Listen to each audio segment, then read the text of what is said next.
Once upon a time, there was a king with 4 wives. One day, the king got sick and was on his deathbed.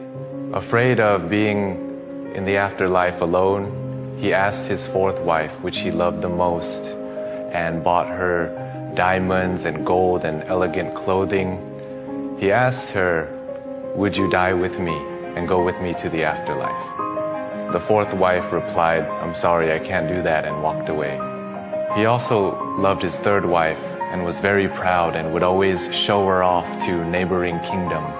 So he called on his 3rd wife and asked, "Would you accompany me to the afterlife?" The 3rd wife replied, "I love my life too much, and I'm sorry I cannot go with you. And when you die, I'm going to remarry."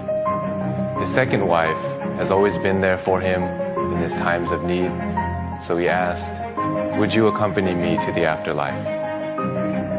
The 2nd wife then replied, "I'm sorry that I can't help you out this time, but what I can do is arrange your funeral, and I will be there for your funeral."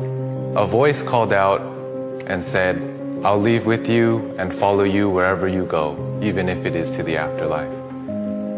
And the king looked, and it was his 1st wife. But this was the wife that he took care of the least. Felt embarrassed and said, "I'm sorry, I should have taken more care of you and given you more attention when I was alive." The moral of this story is that we all have 4 wives. Our 4th wife is our body. We like to decorate it with nice jewelry, nice clothing, but in the end, it can't follow us to the afterlife. The 3rd wife represents our possessions. We spend so much time trying to gather possessions, but in the end, they cannot follow us to the afterlife. It will be given to other people and divided. Just like the 3rd wife said, she's going to remarry. The 2nd wife, our friends and family. We trust them.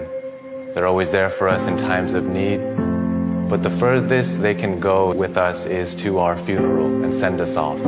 Our 1st wife, the 1st wife represents our soul.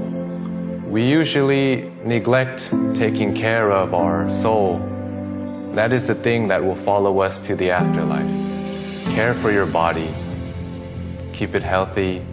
Enjoy your possessions and the comfort they provide. Cherish your friends and family for the love that they provide. But don't forget to take care of your soul, nourish your soul. Take time to be alone. Take time to pray.